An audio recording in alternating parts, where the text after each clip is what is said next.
Election చూసాం. ఎప్పుడు కూడా ఇంత పెద్ద మ్యాండేట్ ఇవ్వలేదు. ఇది ఒక హిస్టారికల్ విక్టరీ. 93% స్ట్రైకింగ్ రేట్ అనేది ఎప్పుడు జరగలేదు రాష్ట్ర చరిత్రలో, దేశ చరిత్రలో కూడా నాకు గుర్తున్నంత వరకు ఇంత హిస్టారికల్ విక్టరీ ఎప్పుడు రాలేదు. అదే సమయంలో అది అయిన తర్వాత నిన్ననే ప్రమాణ స్వీకారం చేయడం, సాక్షాత్తు కేంద్ర ప్రభుత్వం ప్రధానమంత్రి అమిత్ షా గారు, అదే మరి వేరే రాష్ట్రాల ముఖ్యమంత్రులు, ఆల్ ఇండియా బీజేపీ పార్టీ అధ్యక్షుడు నడ్డా గారు, ఇలాంటి ప్రముఖులందరూ రావడం, ఆ తర్వాత నేను వెంకటేశ్వర స్వామి ఎప్పుడు కూడా నాకు కులదైవం. నేను ఏ సంకల్పం చేసినా ఒక్క నిమిషం వెంకటేశ్వర స్వామిని తలుచుకొని ఆ సంకల్పం ప్రకారం ముందుకు పోతాను. అదే మరి చిన్నప్పటి నుంచి మీరు చూస్తే ఇదే రోడ్లో మంగాపురం నుంచి చదువుకున్న రోజుల్లో కూడా దేవునికి ముక్కులు తెచ్చుకోవడానికి నడిచి వచ్చేవాళ్ళం. అక్కడి నుంచి మళ్ళీ ఈ రోడ్లో తిరుపతి వరకు నడిచి ఆ తర్వాత బస్సులు వెళ్ళేవాళ్ళం. అది నా జీవిత ప్రారంభం. వెంకటేశ్వర స్వామి ఆశీస్సులతో అంచెలంచెలుగా మీరు చూస్తే నేను ఎదగడం, రాష్ట్రానికి ముఖ్యమంత్రి కావడం, దేశ రాజకీయాల్లో కూడా పాత్ర పోషించే పరిస్థితి వచ్చింది.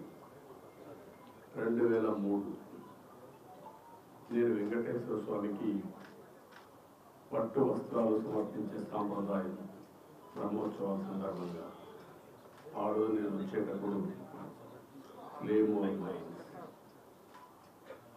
ఆ క్లేమోర్ మైన్స్ చూస్తే ఎవరు కూడా బతకలేదు. అలాంటిది సాక్షాత్తు వెంకటేశ్వర స్వామి నన్ను బతికించాడు. దానికి కారణం అనేకం కావచ్చు.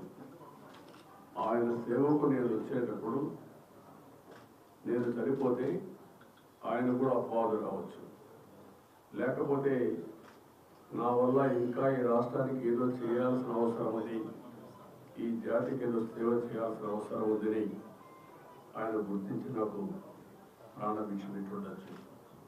కానీ ఏదేమైనా మళ్ళీ ఈ విక్టరీ మీరు ఒకసారి చూసినప్పుడు వెంకటేశ్వర స్వామి స్ఫూర్తిగా ఆయన ఆశీస్సులతో నేను ఏం చేయాలని ఆలోచిస్తున్నాను.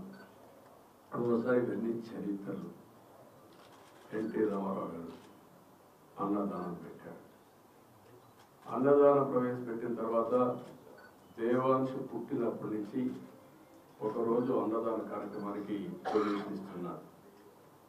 అంటే ఒక మెమరీ మీరు ఒకసారి చూస్తే వాళ్ళ గ్రేట్ గ్రాండ్ ఫాదర్ అన్నదాన కార్యక్రమం పెడితే గ్రాండ్ సన్ ఒకరోజు కాంట్రిబ్యూట్ చేసే పరిస్థితి వచ్చిందంటే ఇది ఒక అరుదైన అనుభవం. అయితే నేను ఎప్పుడు వెంకటేశ్వర స్వామిని ఒకటే కోరుకుంటాను, ప్రతిరోజు నేను ఎక్కువ పూజలు చేయను.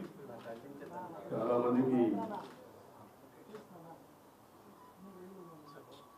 మందికి నేను పూజలు చేస్తాను లేదు కూడా తెలియదు.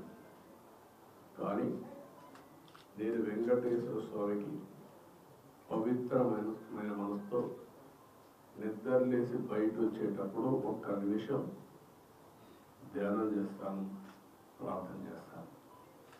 ఆ ప్రార్థనలో ఒకే విషయం కోరుకుంటాను, రాష్ట్రం సుభిక్షంగా ఉండాలి. ఇటీవల కాలంలో మీరు ఆలోచిస్తే నేను చేసే సింపుల్ ప్రేయర్, ప్రపంచంలోని భారతదేశం అగ్రస్థానంలో ఉండాలి, భారతీయుల్లో తెలుగు జాతి అత్యున్నతమైన స్థానంలో ఉండాలి, భారతీయులు ప్రపంచం మొత్తం నెంబర్ 1గా ఉంటే అందులో 30% తెలుగు వాడు ఉండాలి. అదే సమయంలో నేను వెంకటేశ్వర స్వామి కోరుకునేది సంపద సృష్టించడం ఎంత ముఖ్యమో, సృష్టించిన సంపద పేదవాళ్ళకి వెళ్ళాలి. సంపదగా కొంతమందికి పరిమితంగా కూడా కాకుండా పేదరికం లేని సమాజం, zero poverty nation, zero poverty state, zero poverty district ఇవి జరిగినప్పుడు అందరూ కూడా మెరుగైన జీవన ప్రమాణాలతో ముందుకు పోయే పరిస్థితి వస్తుంది. అదే సమయంలో ఆర్థిక అసమానతను తగ్గించాలి. ఒక అతనికి 1,00,000 కోట్లు, ఒక అతనికి రోజుకు 100 రూపాయలు లేని పరిస్థితి. ఇవన్నీ కూడా ఏ విధంగా సాధ్యము అని ఆలోచించినప్పుడు ప్రభుత్వం వల్ల సాధ్యం, ప్రభుత్వ విధానాల వల్ల సాధ్యం. ఒకప్పుడు హైదరాబాద్లో నేను ముఖ్యమంత్రి అయినప్పుడు, నేను ఇప్పుడు కూడా గుర్తుపెట్టుకుంటున్నా, 1.0 95 CBN రోడ్, అది 95లో ప్రారంభమైంది.